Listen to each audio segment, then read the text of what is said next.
মাছ কিংবা মাংস আমরা যেটাই ফ্রিজে রাখি, যদি বেশি দিন রাখা হয়ে যায় সেটার স্বাদটা কিন্তু কমে যায়, খেতে আর ভালো লাগে না। আমরা কিভাবে ফ্রিজে বেশি দিন রাখা মাছ খুব মজাদার উপায়ে রান্না করে নিতে পারি সেই রেসিপিটা আপনাদের সাথে শেয়ার করব। আশা করি আমার এই রেসিপিটা আপনাদের কাছে অনেক বেশি ভালো লাগবে এবং আপনাদের অনেকই উপকারে আসবে এই রেসিপিটা যদি আপনারা প্রথম থেকে শেষ পর্যন্ত দেখতে থাকেন। আসসালামু আলাইকুম, আমি সুমাইয়া শম্পা। রেনেসা শম্পা কুকিং রেসিপির আরও একটা নতুন ভিডিও দেখার জন্য আপনাদের সবাইকে ওয়েলকাম। আজকের রেসিপিটার জন্য আমি 7 পিস মাছ নিয়েছি। এটা হচ্ছে সিলভার কার্প মাছ। এই সিলভার কার্প মাছটা আমি কিভাবে রান্না করব সেটা আপনাদের সাথে শেয়ার করব।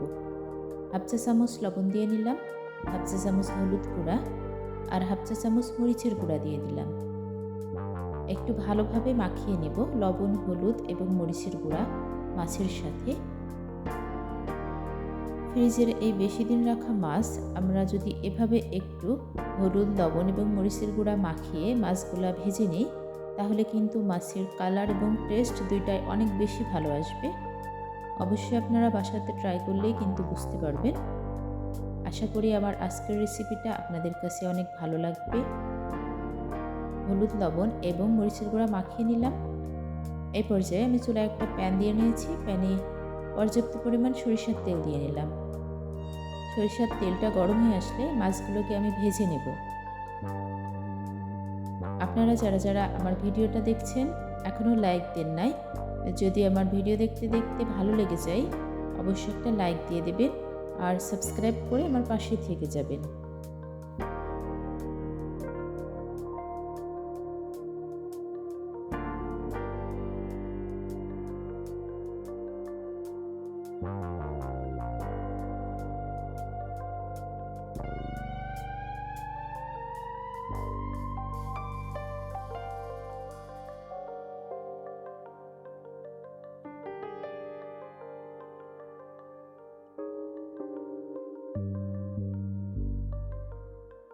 মাছগুলোকে আমি একেবারে ব্রাউন কালার করে ভেজে নিয়েছি।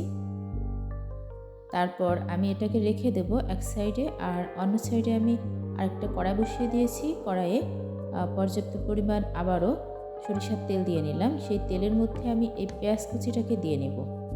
পেঁয়াজগুলোকে একটু লাইট ব্রাউন কালার করে ভেজে নেব। এই মাছটা রান্নার জন্য পেঁয়াজের পরিমাণটা একটু বেশি দিতে হবে, তাহলে কিন্তু মাছটা খেতে একটু ভালো লাগবে। স্বাদ মতো লবণ দিয়ে নিলাম। পেঁয়াজটা যাতে খুব তাড়াতাড়ি নরম হয়ে আসে। হাফ চা চামচ হলুদ গুঁড়া, হাফ চা চামচ মরিচের গুঁড়া, হাফ চা চামচ জিরা গুঁড়া, হাফ চা চামচ পরিমাণ আদা এবং রসুন পেস্ট দিয়ে নিলাম। এবার আমি এগুলাকে একটু কষিয়ে নেব। যখন একটু কষানো হয়ে আসবে, এই মাছের টেস্টটা বাড়ানোর জন্য 3টা টমেটো আমি কেটে তারপর পেস্ট করে নিয়েছি। মশলাটা প্রায় কষানো হয়ে এসেছে। এই পর্যায়ে আমি টমেটো পেস্টটা দিয়ে নেব। টমেটো পেস্টটা দিয়ে তারপর আবারও 3 থেকে 4 মিনিটের মতো একটু কষিয়ে নেব। দেখে বুঝতে পারছেন কতটা মিহি হয়েছে এই পেস্টটা। আমি কিন্তু কাঁচা টমেটো পেস্ট করেছি, সিদ্ধ টমেটো না, সেটা অবশ্যই কালারটা দেখে বোঝা যাচ্ছে।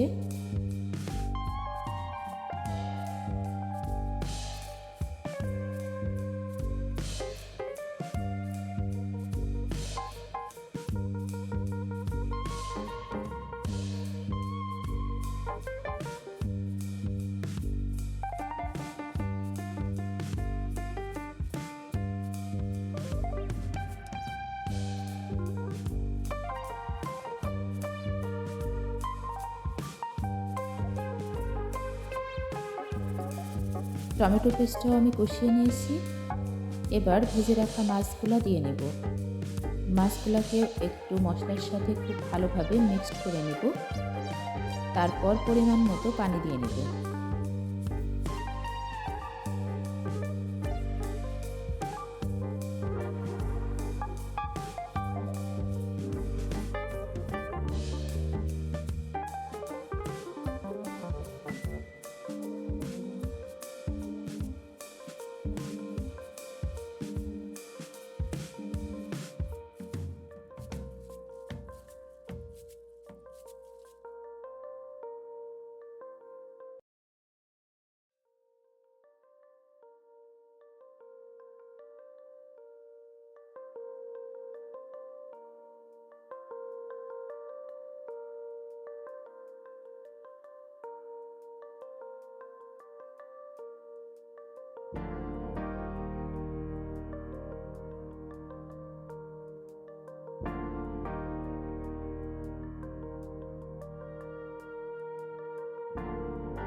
মাছগুলোকেও মশলার সাথে আমি কষিয়ে নিলাম।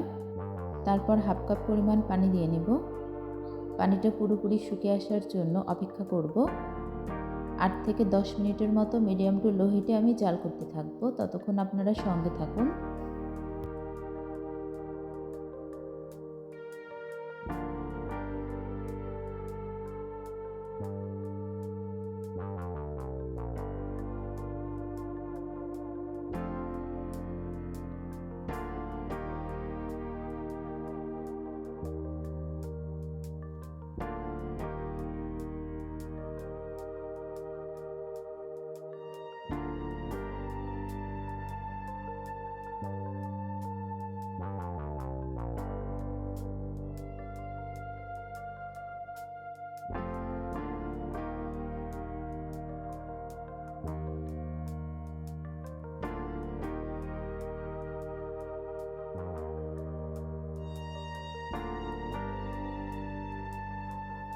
মাছের ঝোলটা একেবারে কমে এসেছে, পারফেক্ট হয়ে গেছে মাছ রান্নাটা।